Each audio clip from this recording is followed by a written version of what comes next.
actually, just in case someone can't make it.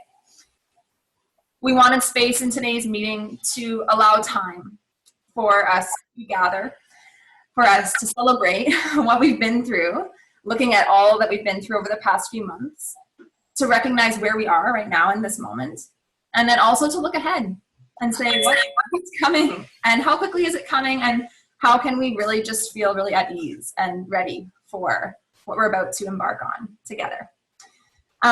So as you know, I like to start most of my meetings off with a little bit of grounding, because I think it's quite important, especially at 8:30 in the morning. So please just take a moment to take your hands away from your keyboard or your cell phone or your kid who you're feeding breakfast and multitasking with. Help them out, and then see if you can pause for a moment. Maybe even placing your hands on your lap. That's a nice place for them to be, and uncross your legs. See if you can get your feet right down on the bar of your stool. Maybe you're standing at your desk. Maybe your feet can just touch the ground. And as you're here, just close your eyes. And your morning might have looked a little bit like mine this morning, where you've been rushing more than you wanted to from one task to the next. Oh, and someone is not muted, but that's okay. So yeah, this is a nice way just for us to arrive. So take a nice deep breath. Maybe the first breath of your day. So, is you want to wake yet? You want to wake yet, Stephanie? And notice what that breath does to you. Notice that suddenly your shoulders drop, your face relaxes, and you become a bit more grounded into the seat below you.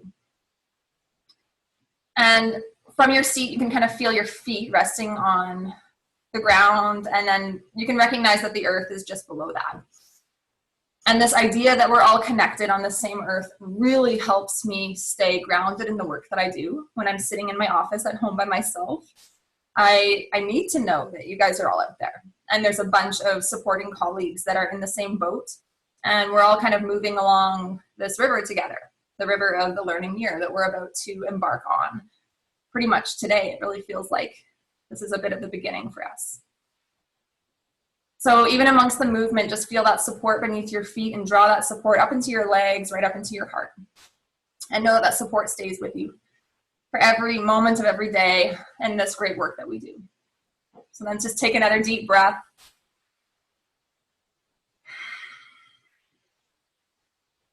And then you can slowly allow your eyes to open on up.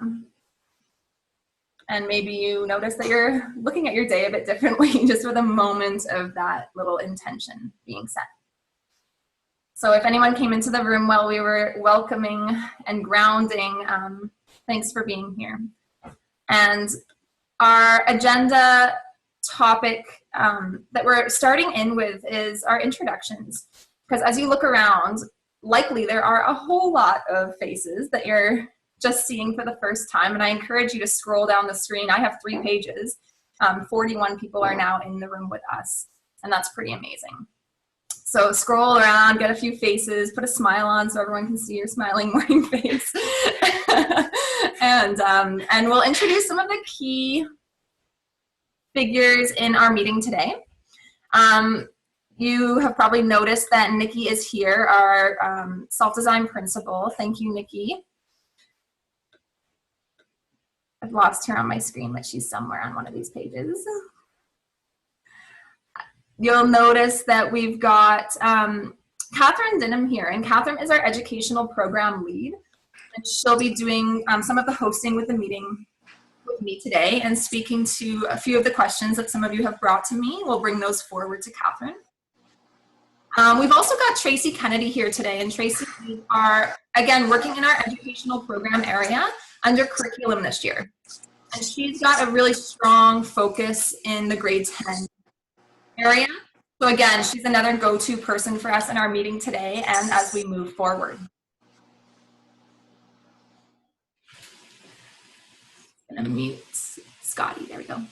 And the other person that I wanted to introduce is actually someone that's unable to be here, but she's going to play a very important role in our next steps with our LC10 work.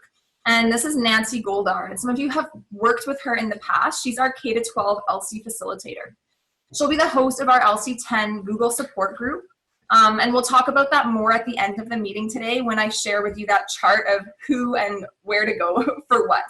So that's a nice way to close the meeting, so you feel like you've got a bunch of different contacts and you know who to contact for what specific information that's coming your way or what support that you're needing. So that's my little introduction to those people that will be speaking today. So again, thanks you guys for showing up. And we've actually also got, I don't have on the list, but Rana is here as well, and Rana is working with Janet. Janet's our lead in our educational services area, and Rana's working in there as well, and we've all been kind of working on this information together, so it's always lovely having their support in these meetings.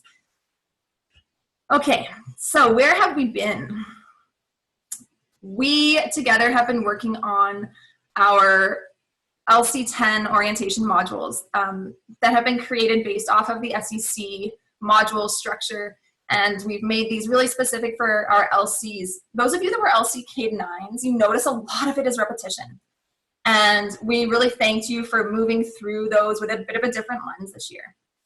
Because a lot of the rhythms that you're going through are the same, but now you're shifting to working with a grade 10 learner instead of a K-9 learner. So a lot of those systems or ways of answering questions or ways of prompting information from your learner, that will be changing, along with some of our new programmatic shifts that we have with our grade 10 year this year. So we've been really enjoying watching each other move through this orientation. And the way that I wanted to start this part was that I spent my morning just really reviewing specifically the discussions, because I really enjoyed diving into those and seeing everyone's responses.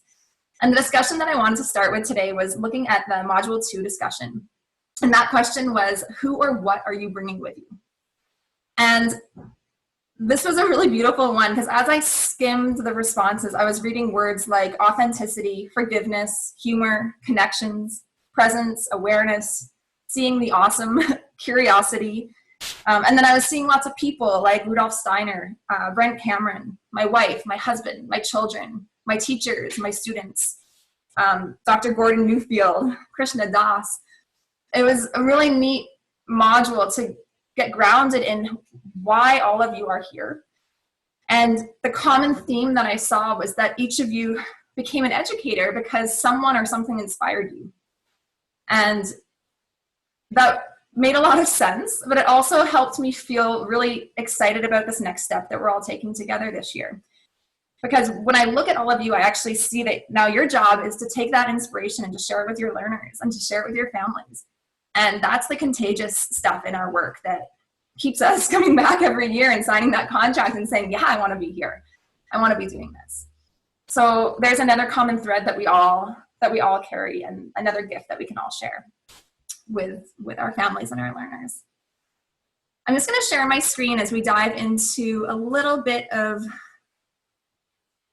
a review of some of the things that we saw in our orientation. So here we are opening up PowerSchool and diving into our K-12 educator orientation. Just give me a minute. So we tried our best each week to open up a new module. Some weeks it was 2, some weeks it was none. Thank you for your patience on all of that. And you've each been working at a fairly good pace right now. You might think that we're at Module 10. I secretly opened up Module 11 yesterday. So there's some information that we'll be talking about today that will actually live in Module 11. Because whenever I give you guys new documents, I really like to let that document have a home rather than just floating around in our Google Docs drive, not knowing where it lives. So when we talk about learning plan stuff today, the learning plan document, and that was a pre-read for you. It was the flow of the LC10. That document actually lives in Module 11 in the nuts and bolts section. So I wanted to point that out because that's new for most of us. And I really wanted to, on that topic of inspiration, just guide you back into those discussion pieces in each of those modules. If you have, a few minutes over your coffee in the morning, read what other people were writing because it's pretty cool. Another one that was really, really inspirational was Module 10, Connecting with Families. And hearing what each of you, some of the ideas that each of you had as to, how to prompt those first meetings, how to get those questions rolling comfortably with families and learners. And there's some amazingly seasoned LCs in the room and educators that had lots to share. So please utilize the support network that we have going on here.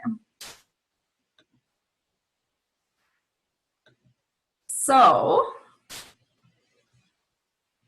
I'll pause for a moment to see if there's any larger questions or comments coming up in the room before we then move into some of our more specific pieces as to where we are now.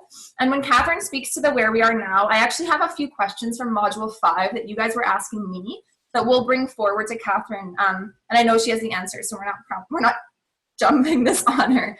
But if those are gonna come up right now, just know that we're gonna pull those in the next section.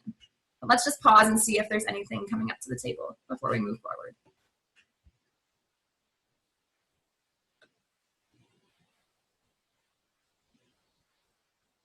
All right.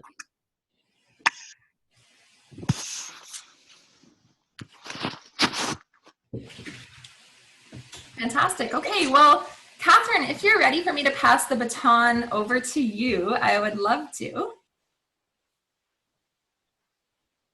Sure, I have to unmute.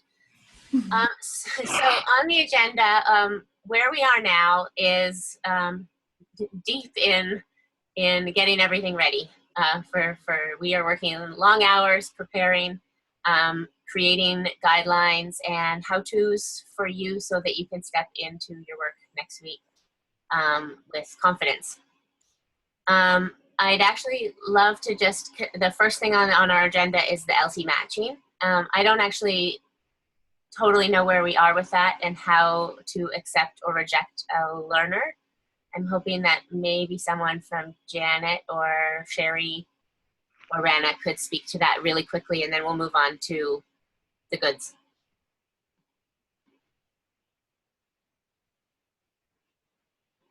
Sorry. I was half Sorry, Sherry. I just put you totally on the spot. well, especially when I was only half listening. I'm sorry.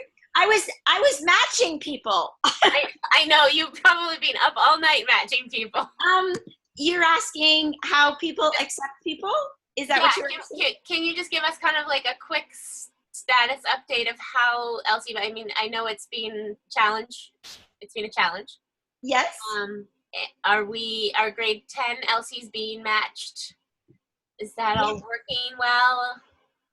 It is working mostly and sometimes well. Yeah, the matches are coming through, and I think everybody knows how you get a notification when someone has requested you, and you follow the link, and then you go into your matches area and accept them or pass. Is that the question you're asking, or just what is the general flow of if matches are coming through? Yeah, I guess it's just a status update, but I think you've answered that. Things are coming. I know you've been working really hard to get over the hump of the initial challenges. And so I think if you are not yet in the flow of matching for yourself, that is definitely happening now. So if you haven't accepted or rejected learners, get into the LC matching site and keep that flow happening. Yes, and I think all of our grade 10 LCs have some matches now, and all of our K-9 people who are moving with an LC, I think they all have theirs as well. Thank you so much, Sherry. I'm sorry that I put you on the spot there. No, that's great. No problem. All right. So the next thing of where we are right now is that the my class has launched, and if you search in PowerSchool, I think we have a very, very experience with PowerSchool in the group, and comfort in just being oriented to the new platform. So I just wanted to kind of show you a little bit of where your home base will be in PowerSchool, and I'm sorry if this is redundant for some people, but it does look a little bit different this year. And I think you've all been exploring this in your modules, but I'll just share my screen. and walk through this section. So everyone has a class, my class with your name, and all of your learners will be here. They're just all alphabetical. If you want to rearrange them and group them in a different way for your own ease of workflow, you can do that by clicking on this little organize page button up here. It's got a little double arrow with some lines on it. So you can drag your learners in different places. So just within each learner page on that left-hand sidebar, you'll find a few generic slots. Those are the same for a K-9 learner, for a grade 10 learner, for an SE learner, even an SE learner in 11 and 12 will still have these same slots. We're really going for consistency and coherence, K-12. So that is really an exciting piece. Within this learning communications page, those are your seasonal connections. We have opened what that looks like and called them connections because not all of them are reflections in the same way that we have always done seasonal reflections in the past. And for high school educators who this may be a slightly new framework, I just want to walk you through a little bit. So this year we have 5 connection touchstones. We've always had a learning plan, so that will continue, but we've never really lumped the learning plan in with the seasonal reflections flow before. So that's a bit of a change. But our 5 touchstones are our learning plan communication. That's the LC10, creating a learning plan, gathering information from the learner slideshow, communicating with families and learners about their goals, both within their themes and their courses, and also in the rest of their lives, their interests and their passions. Then in the fall, in October, we have a fall connection, which is not going to be a typical seasonal reflection where we write up a bunch of highlights. This will be a lighter and deeper at the same time, possibly, connection that could be a direct connection with a learner with notes or a video. It could be some kind of portfolio where you look back over work that's happened or things, projects, creations that have happened in the last 2 months. It could be work samples or some kind of connection around a project or around an interest. It's also a time to look back at the learning plan and check in. The learning plan this year, we'll walk through what that looks like, it really is a living document. It's something that gets added to not just that seasonal connection time, but can be added to even on a weekly basis, which is a bit new for us. The winter connection is a more traditional seasonal reflection with written highlights of learning, looking at the progress to date. That's in January. The spring connection, again, is another kind of live connection, a direct contact, a portfolio sharing, work samples, that kind of thing. And then the year-end summary, again, is a written look back at the year, the progress of the year, and then where that learner might go next. They will all live here in the learner's class portal, in your class portal. And we'll link to them using the gradebook, which I probably won't get to in depth today. But I can explain a little bit about how the portal and the gradebook will combine today. We also have a slot for the budget, for the big picture tracking. And then there's a couple of private unpublished spaces. The big picture tracking will also be unpublished, except in certain situations. And these private places are a place for you to keep notes, to collect evidence that you might want to have on hand for assessment, and to have any special ed documents like the present level of functioning or ministry consent forms, things like that. Catherine, can I pause just for a moment to voice some of the things coming in the chat box? Yeah. Thanks. I don't have my chat open. No, that's okay. I've got that for you. Thank you. No, you're doing a great job, and this is all really helpful. I might start from the bottom up, because the last one was just asking if this is particular to the high school. I'm assuming that we're talking about the learning communications. So, okay. Yeah. Yeah. The learning communications are, this framework of learning communications is the same K to 10. So it's basically the same. What the learning plan looks like will look slightly different for grade 10, and there will be slightly more pieces in play because the LC10 is holding a couple of courses, guiding a couple of self-paced courses. But it will basically look like a K to 9 learning plan and seasonal reflections, seasonal connections process with a few add-ons for grade 10. Excellent. There's also just a clarification question wondering if learning plans, LPs, and ILPs were the same thing. And Corinne was just mentioning that they are separate. Yes. So that's just an important... Yeah, our SE learners will have the same learning plan slideshow, which is the learner created document, and the mind map, which is the LC created document. And then our SE learners will have an IEP, not integrated with the learning plan, but a separate IEP, which will all live in that learning plan, which right now I think is empty, which will all live in this learning plan page, along with the ministry consent form. Excellent.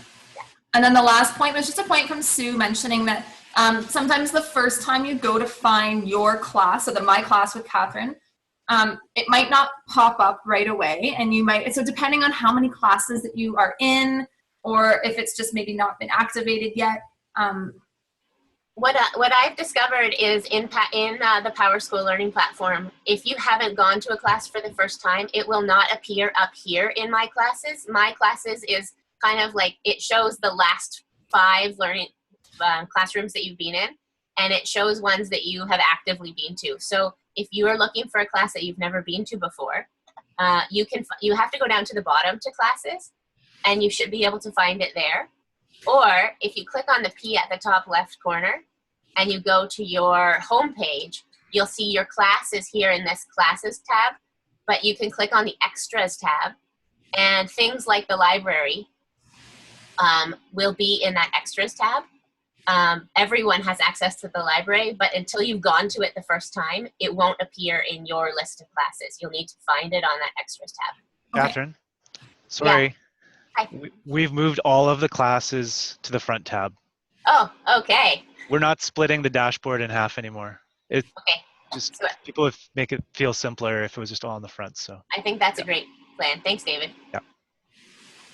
That's great. The last question, and thanks, Catherine, for letting me run through these. The last one here is, I'm not sure if Corinne wants to speak to these questions that are coming up, or if that's going to be coming up at a later date, but it seems like there's a few SE questions. The latest one was just wondering if the learning plan tab is going to auto-populate with the learning plan, the ILP, and the slideshow. Maybe David speaks to that. David, to where we were at with templates. I can answer that. Thanks, David. In your My Classroom, the page architecture is created, and all of your templates will be copied for you per learner with the learner's name. And the part that you will do as an LC is go to the blank page, click the Add Content block, and then click Google Drive at the bottom. Then you just type in your learner's name, or pick from Google Drive. You type in your learner's name, and there'd be a host of recently created templates, and that find the one that matches the one you're looking for. And then that's what you'll do to embed it. The sharing settings and the template titles are all auto-created. You just have to access it. And in terms of the other SE questions about where to put the ministry consent, we are going to be sending you directions about that. So all those questions will be handled. Thanks, Sue. Okay, Catherine, you've got the baton again.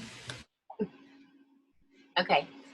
Oh, and one more question. The ePortfolio links, there's a question there. when will they be created? They are today, tomorrow, they're this weekend. They're being created right now, the links. Thanks, Sherry.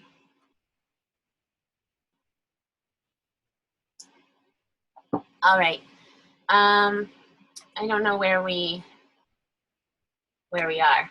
I think that's probably all I need to talk about my class and that orientation. I'd love to get into some of the more nitty gritty of what the LC10's role and flow looks like, at least, especially for these first few weeks. Perfect, Catherine. And to kind of merge us and help us get out of this topic with people feeling comfortable still, at the bottom of our agenda, you'll notice that I have a reminder that today from 11 to 12, there's another LC10 platform orientation hosted by Sherry and David.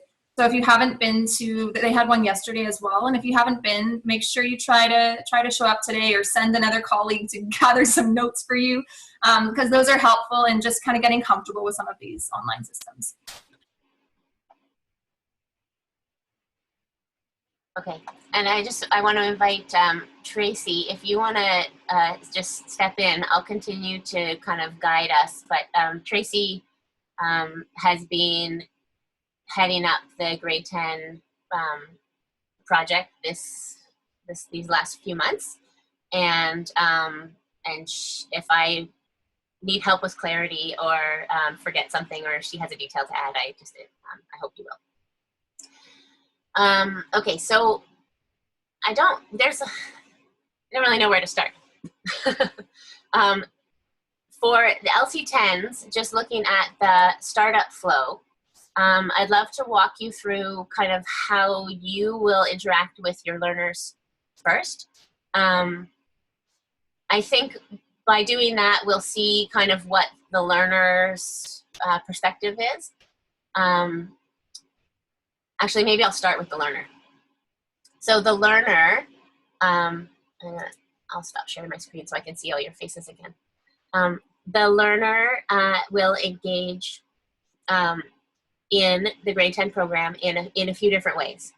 So first up, the theme workshops that are headed up by the amazing team of learning specialists will be offering five grade 10 courses in an integrated way through theme workshops, weekly get-togethers, and integrated projects, personal challenges, explorations of content, and discussions with a peer group. So that's a really exciting, huge part of the grade 10 project program from a learner's point of view that's new this year. And before we get into the LC10 role, I wonder if it would be helpful for you to just have a quick tour of what those workshops will look like from a learner's perspective. LC10s will have access to the workshops, the theme workshops that their learners are in, but you will have access as a student, so you'll get to see what they see. And if you need any information, support, ways to support your learner in their work through the workshops, then you can connect directly with the learning specialist that's hosting that workshop, that theme. And I'll just go into,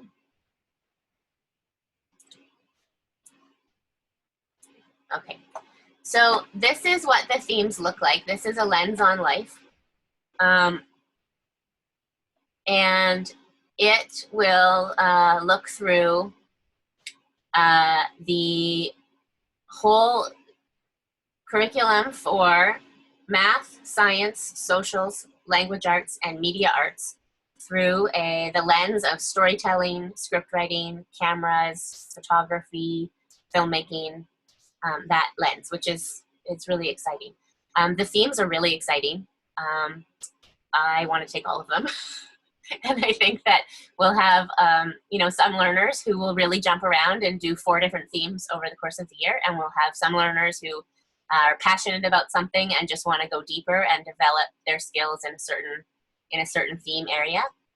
Either one of those is okay. the way it's being developed is that they can jump around to all 4 different themes and still complete those 5 courses through these workshops. So just so you have a sense, I don't want to spend too much time here.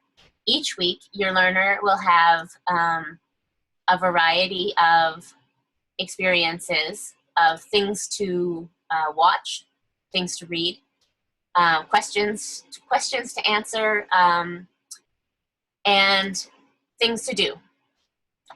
And you may connect with your learner through the Observing for Learning communications that you have with them each week about some of these weekly challenges. So just so you know and can see, each week they will have some weekly challenges to do, and they can click hand in right here and complete their work online, or copy it over from a Word document or from another way of creating it, and hand it in, and their learning specialist will give them feedback, comment, and assess that work. So this is not part of the LC10 role, but I just wanted to give you a quick glance into what that might look like for your learner.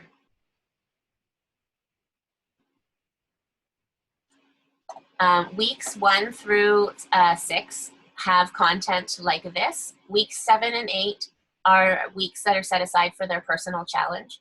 So over the first 6 weeks of the workshop, the learner will be accumulating interests, questions, things they might want to learn more about. And then the last 2 weeks of each workshop are focused on putting those questions together and creating some kind of representation of that learning, whether it's a slideshow or a presentation, a video, an essay. It can look a variety of different ways. I think before we move on from there, I see the chat box lighting up, even though I haven't looked at any. Interrupt.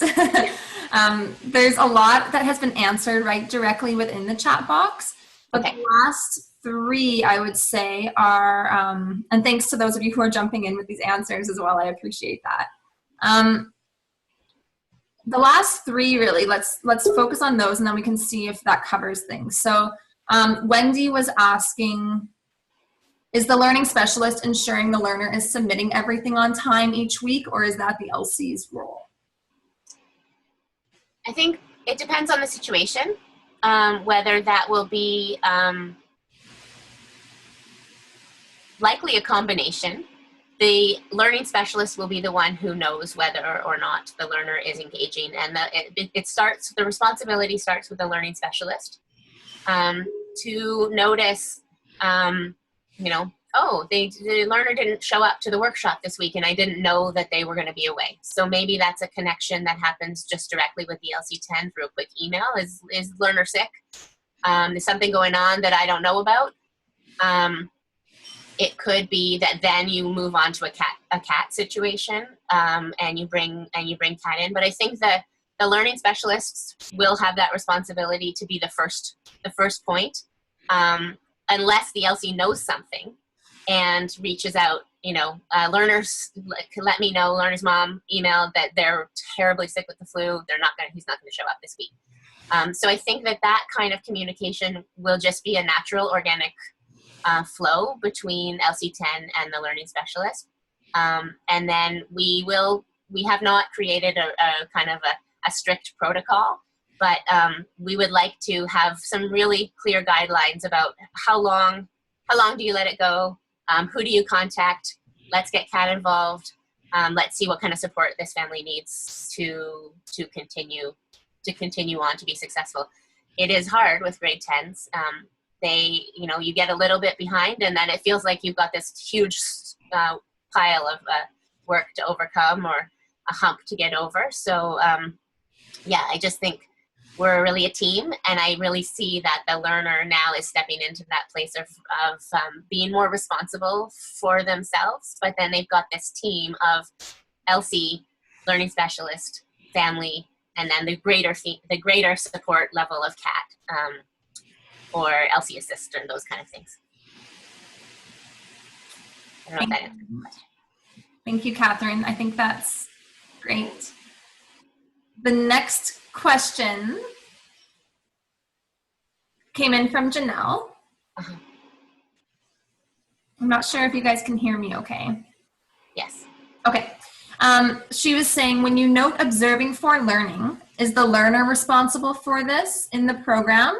And perhaps this may be different for SE. And I'll just note that Karine is mentioning that all these SE questions will be covered in specific SE sessions. So hold your horses on that. But maybe we can just focus on that question about the observing for learnings. Sure. So observing for learnings take place in the e-portfolio every week. There will be, as an LC10, you've got a big role in holding all the pieces and for helping the learner hold all the pieces. And I think the observing for learning is kind of the ground zero for that communication to happen. So in the observing for learning, I see Dan's question, and I'll just speak to that as a big picture. I probably should have done this before I started digging into the details. The learner is going through their 5 courses, their 4 core academic courses plus media arts, through the integrated workshops with their learning specialist in the theme. They will be also doing PE 10 and Career Ed 10, and if they want that 8th course, an elective, through a self-paced learning experience style. It's kind of a hybrid between a learning experience and this grade 10 theme. And they will be doing that in a self-paced way with the LC10 as the guide facilitator, and drawing on the learning specialists to help, if need be, to make assessments and things like that. So the learner could be doing 3 courses with the LC10 as the guide and 5 courses in the theme. The way we're structuring those courses, Career Ed 10 and PE 10, and the electives, an elective from, likely the elective would be from the Applied Design, Arts Ed, or Second Language learning areas. The way we're structuring them is that there are a lot of kind of inquiry questions, discussion stimulators that we invite learners to bring forward into their observing for learning conversations with the LC10. And then there's kind of one bigger a project / personal challenge in each of those. So you may need to help your learner plan that self-paced and kind of hold them, create timelines, hold them to that kind of thing. But it's not like you'll have tons of assignments that are coming in and needing to be marked. It's a more holistic flow through those courses.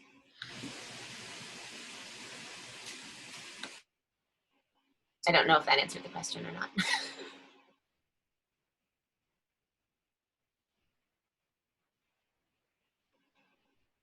Okay.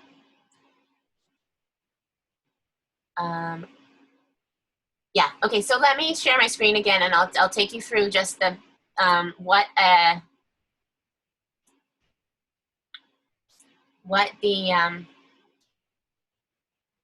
activity, I'm gonna turn off my chat so I don't get distracted by it.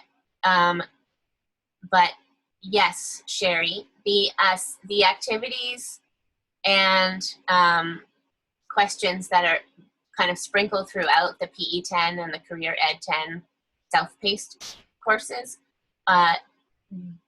don't necessarily need to be submitted as an assignment, but we will give some guidelines. You know, there may be 12 of these kind of deepening questions, things to discuss, and we may ask people to, you know, answer 6 of them, or pick ones that they want to start discussions. So there are guidelines around how we want kids to engage, but there's no, you know, it's not as structured in terms of the assignments as the theme workshops are. So let me just share my screen again here. The two courses, PE 10 and Career Ed 10, are going to be in a grade 10 learning experiences. So they're kind of as I said, a hybrid between what you just saw in the theme workshop and the regular K-9 learning experiences that many of you have seen, and you can all access by going to the self-design library. We're busy populating that with the learning experiences that we have edited from last year. But I'll just show you we'll show you the homepage for PE 10. You'll see that within the learning experience, there are 3 kinds of questions. The light bulb with this goldenrod yellow color is a thinking question. It's an inspiration. Explore the resource, explore yourself, reflect on the most meaningful of these questions within your Observing for Learning conversations. When there's a green font, that's a do it. There's something meaty there to sink their teeth into, to actually follow through. It's not just in the realm of thinking or discussing.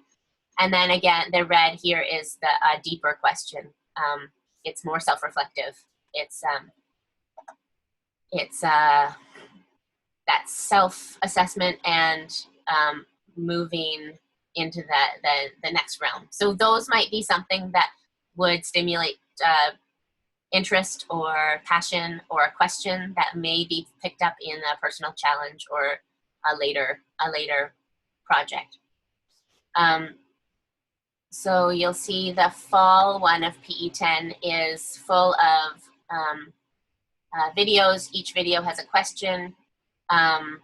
It has, this is still in development at this moment, but it has inspiration. You will have access to this, so you can watch the same content as your learners, and stimulate discussion in the Observing for Learning conversations.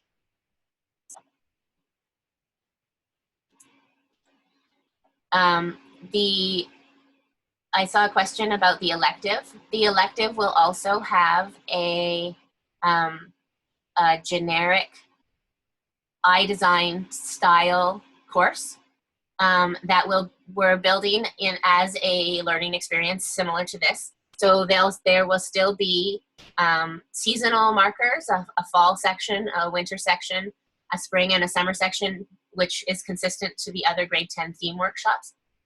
And what we're planning to do is it really opens the door to an exploration that's passion-based for that elective, because what we'll do is we will layer the elective framework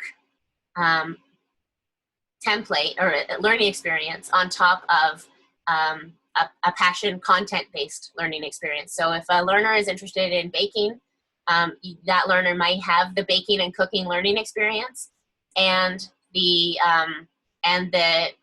elective framework learning experience together. So the content, and they might create their own content. They'll bring a lot to the table, and the elective framework learning experience will give them the container to put their interests into, which means that basically anything in that applied design or arts ed, there are many, many electives in there, and we can probably make any of them work for a learner who's got a passion.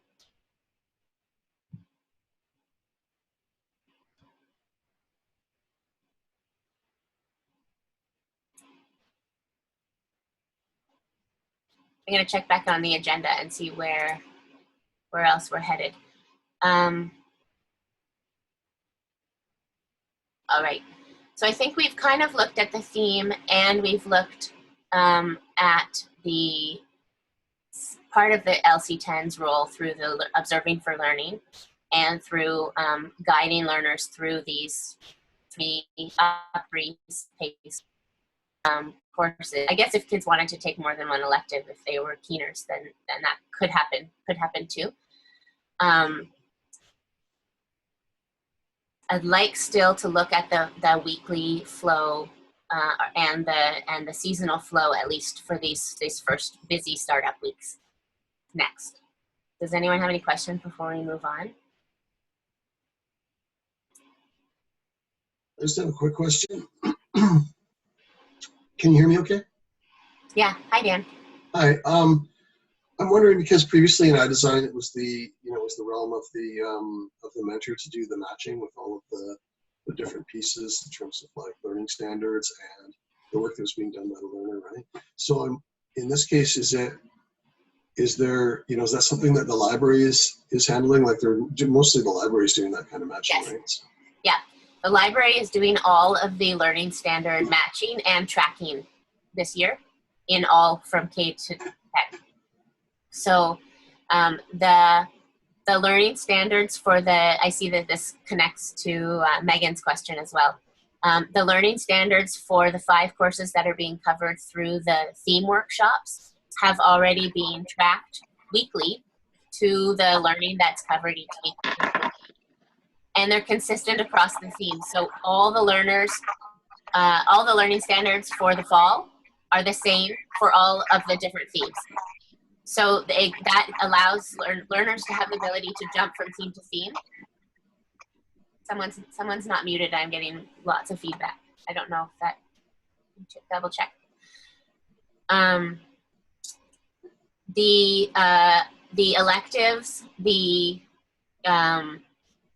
PE 10 and Career Ed 10 are also the learning standards are bundled seasonally with the course. So you don't need to take that role on at all this year. What you will need to do is assess both holistically, how's the learner engaging, how's the learner participating, are they showing up, are they engaged, are we having great conversations about the topics that are in these courses, and there will be one assignment per term that will need a kind of a more quantitative assessment, and we'll give you guidelines for what, kind of how to hold that assessment, and you can also check in with the learning specialists who will be more deeply engaged in that kind of assessment through the term. And so yeah, you'll have some guidance of what to look for in those PE 10 and Career Ed 10 courses that you're holding as an LC 10. But with the elective, it's a little bit different, right? Because you won't already have all of the electives matched with learning experiences for us. So I imagine it's going to be more like they're trying to do that on the back end, sort of on the fly a bit, right? We will probably do some of the electives in an emergent way, depending on learner numbers and things like that. But I think that what we've decided, and you will have to suss out your learner and through relationship, but we are not going to worry about activating and getting those electives up and running for our September startup. So if you have a learner who you feel like needs to just get their feet wet in the stuff that needs to happen right away, and bring in the elective later in the fall, then that is totally fine. We'll put those electives on the January funding documents. But you may have a learner, Sarah shared yesterday or the day before with us that some learners do better when they start everything at the same time, because that workflow feels like the normal. And if they start out with less courses and then add one in, then the normal becomes the extra. So you will need to, I think, have a conversation with your learner about their ability, about their time management. See how you feel through that first kind of meet and greet conversation. Whether you want to start the ball rolling with that elective right away in terms of just getting them going. And it may be a totally passion-based thing. You've got a learner that is a woodworker, passionate woodworker, and is woodworking every day anyway. You might want to get them, to support them to get going on that woodworking 10 elective right off the bat. It's up to you and your learner. Thanks, Catherine.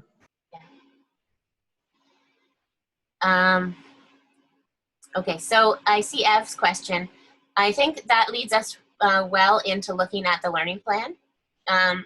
There's a few components to the grade 10 learning plan. And sorry, I'm going to turn off my chat because it's too hard for me to get distracted by reading the things and then I lose my train of thought. Sarah, I hope you'll facilitate that. Yeah, I'll make a note. I've got a couple here on the table for when we've got a moment that's appropriate. Okay.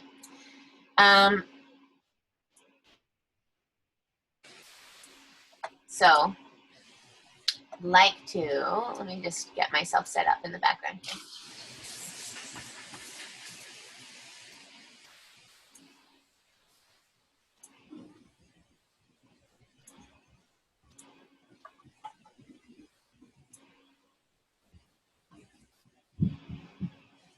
All right.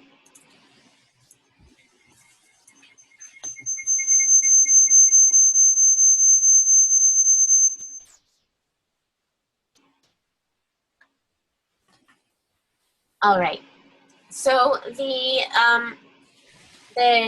grade 10 LC10 learning plan process is almost exactly the same as a K to 9 learning plan process, and that is that their learning plan has two parts.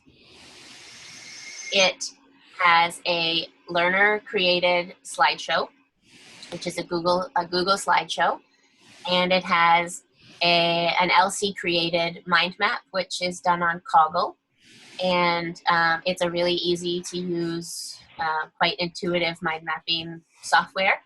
It also has wonderful help features right in Coggle, so it's pretty easy to use, and I'll just show you those two parts.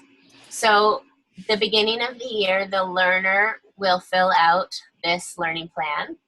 It's a very simple template. It's got questions. What is a learning plan? Learning plan really is a snapshot of who your learner is now. So even if you're a K to 9 LC and you're traveling into grade 10 with your learner and you feel like you know them really well, we still would love learners to fill this out based on who they are right now. Who they are right now might be different than who they were in